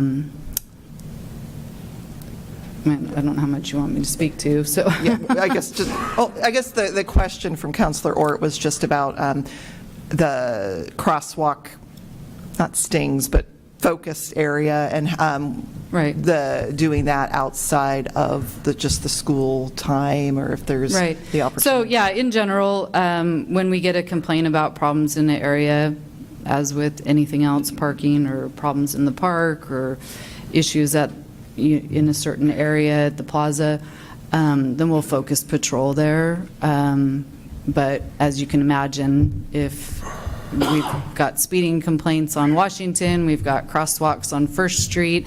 So when we do go back to school, we've gotten out of the car and been present with the crossing guards. Sometimes it's the education of the crossing guards on stopping distance and visibility and all that. So I know I've been present a few times in crosswalks at night that it is hard with oncoming headlights and low visibility in our streets to see people. So their education on our pedestrians too, of visibility, not wearing black when it's dark, and it's dark early now in the rain. So we do what we can with the schools for education, the crossing guards, and giving extra visibility. But yeah, anytime we've got complaints about a specific problem area, we'll give it more attention. Thank you. Councilor Sims, go ahead. Yeah, the crosswalk we're talking about, particularly there, Wilco and Schaff. I saw something on Facebook about a hit and run there. I know you can't go into details on that, but yeah, that is a little concerning. In particular, we're going to put a roundabout in there, so I think it's going to speed traffic up through there. And plus, there's 100 new units that just went in there across the street. So Yeah. I definitely think that's going to be a crosswalk that we may have to watch and maybe have some patrols around there. Yeah. Just I know it's tough, but presence does say something when there's an officer there watching people, make sure they're letting Absolutely. pedestrians through. But Yeah, and just briefly, to my knowledge, the incident occurred, there's no injury. The person actually didn't immediately report it, kind of talked to some associates and realized, oh, I probably should call this in. Yeah. So there's basically a vehicle description, that's it. So our officers are working to get video, but right now there's not much Yeah. for us to follow up on. you have to have So, some video or something to get a yeah. license plate or Yeah. something. And then, and might not be a popular comment, but roundabouts tend to slow vehicles because you got a slow coming in, also decreases T-bone crashes. So right now at Schaff and Golf Club, Wilco, if someone runs the stop sign and they're coming in to town at 45, they're going to be in a crash at 45 plus running a stop sign. At a roundabout, you can't have a T-bone crash. So I've actually seen the success of lowering crash rates with roundabouts. Yeah, they're pretty safe. I agree with you. So it depends what the lighting is in the area, but I feel like it could potentially make it a safer intersection for decreasing crashes. Well, I'll tell you what, I lived in Italy for years, and those Italians fly through those things at 50 miles an yes, hour. Europe roundabouts, different story. And then decreasing congestion and other things like that, but different topic. And I will say, yeah, I mean, what Chief Johns is saying is consistent with what I've certainly heard in the studies, but that doesn't mean that the public believes it or understands it. And so I think as we get closer to having that an actual reality, I think there will definitely need to be some education on the, just the basics of, that the studies show they are safe, but that doesn't mean that you're never ever going to have an accident in them, because that's, I know in Sherwood there was a roundabout, and we actually did some studies, and the crash rate was minimal, but yes, there's still crashes because people can still do dumb things when they're not paying attention. So it doesn't necessarily mean that there won't ever be anything, but I think providing that data to the public and making, trying to make sure that we really explain what that means, and that it's designed to be safe, and that there are safe crossing mechanisms, and having additional people, law enforcement officers out there at the early days of it, so people feel safe and confident, and that it is being watched. I think all will go together.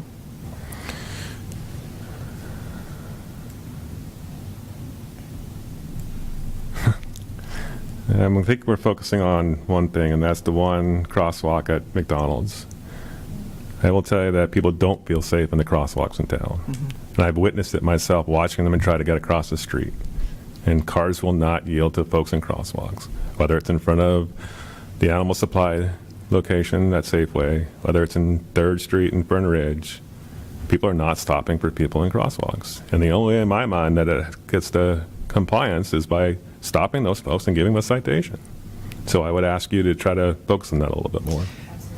Thank you. I also just want to remind the council, as well as the public, that this issue came up months ago now, and I reached out to the county and asked them to study first, because we had been receiving a lot of comments about just people being, unsafe or feeling unsafe in crosswalks. And they did a study. I haven't seen the study, so I'm going to reach out again to him and see if we can get a copy of it. But he did say that it did indicate a lot of odd crossings or people running across the street when it didn't seem necessary, and that the county did put that on their list of sort of a safety project list, and I don't know exactly what that means, so I'll certainly do some more talking to them and find out a little bit more and see if maybe they can even come and give us a presentation and share what they learned. Okay, thank you. Anybody else for Chief before she leaves? Or anybody else? Julia? I have something for Julia. Go ahead, Council Hort. Thank you, Mr. Mayor. So, Julia, going back to, I know you said that this is something you're working on, but to the comment about West Brett, right? Yes. West Park and Brett. Okay. So this line of sight issue, I feel like this comes up quasi often where like we have these studies, so like the crosswalk, or we've been talking about having a crosswalk at 3rd and Fern Ridge, right? It's Fern Ridge right there. And when we were talking about building those apartments, we were told, oh, we don't need a crosswalk there. It's not going to be an issue. And then lo and behold, there needs to be a crosswalk there. But it was more like anecdotal data, I would say, that people are like, no, this is a thing. So I feel like this is kind of one of those issues where people keep coming to us where like the data is saying, no, there's the line of sight, no, this is appropriate, but the people are saying in practice that this information that we're being given is not accurate. So I feel like this is kind of one of those situations where we need to take into consideration more heavily the people that are living there and utilizing that space and saying, hey, this is an issue, what are the things that we can make these people in this area feel more safe. And it brings me to the hospital where we took the steps to, make no parking areas. And so I don't know what that looks like, if that looks like, striping part of that so that you can't park in that area, in a section at least, something like that. But I think we need to take a closer look at that and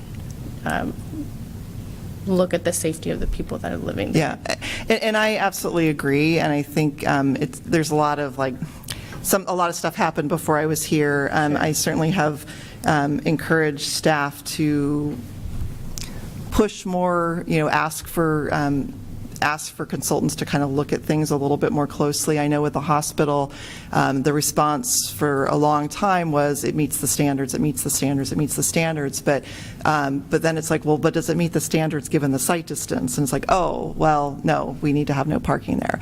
And so I think that's where listening to the public, not just necessarily looking at a standard on a flat sheet of paper, but looking at it from the site distance. And I think that comes with experience and listening. And I think that my staff that are in the audience hear you, and we will continue to push to make sure that we're doing that for projects that are coming forward.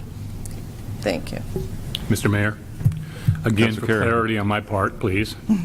Go ahead. What constitutes an amber crosswalk like the one on 10th and Pine at the hospital versus putting one in on 3rd and Fern Ridge?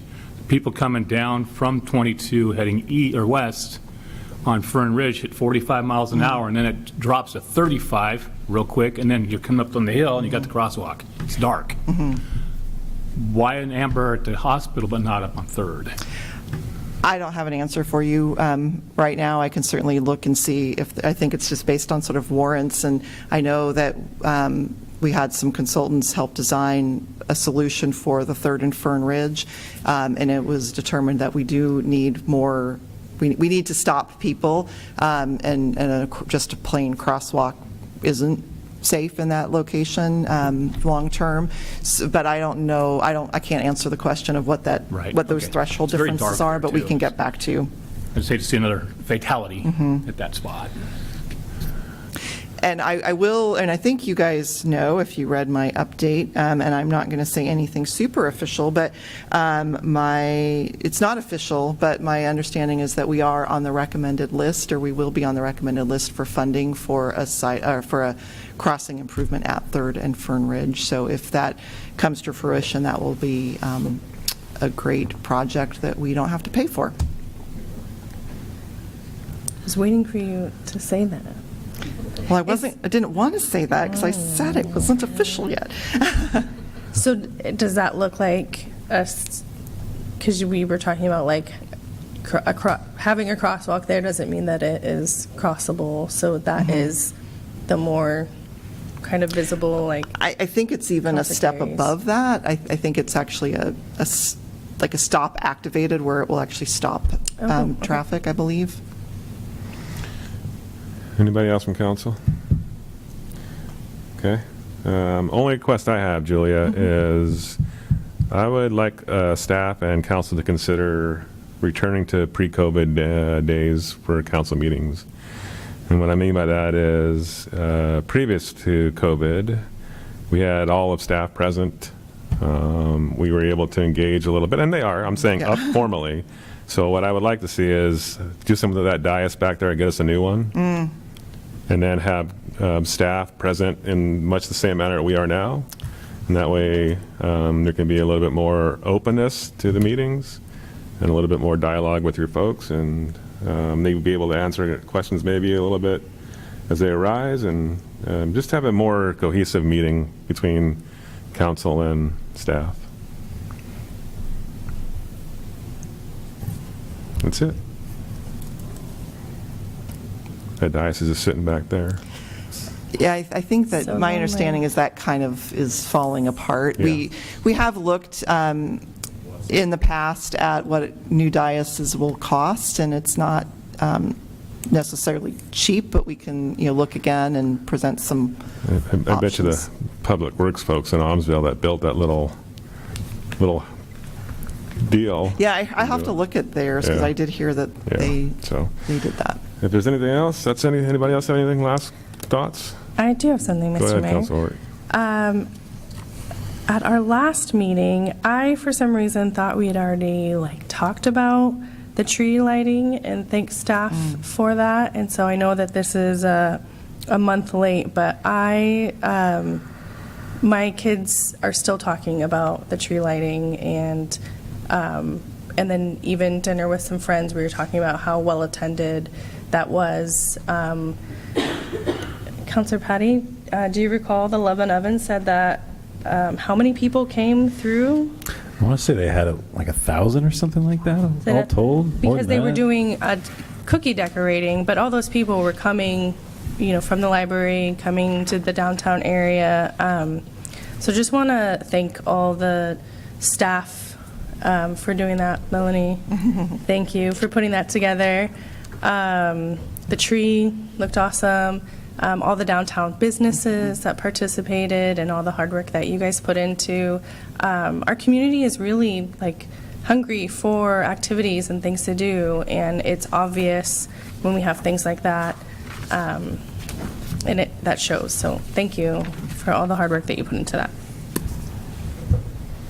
All right, with Mr. that. Mayor, real quick. Oh, May I? go ahead. Yeah, go ahead. I just want to publicly thank all of you, our city, the residents, for putting their trust in myself. I don't want to speak for Luke or Steve, but I'm looking forward to this. I'm ready to jump in with both feet. Thanks for those who put their trust in me through the voting, and I will represent our city the best I can. Don't jump, Ken. Your knees can't handle it. Thanks, Ken. Appreciate that. Anybody else? Last chance. Okay, one more thing. Yeah, sorry. I want to thank you guys for stepping up, because this is not an easy thing to do.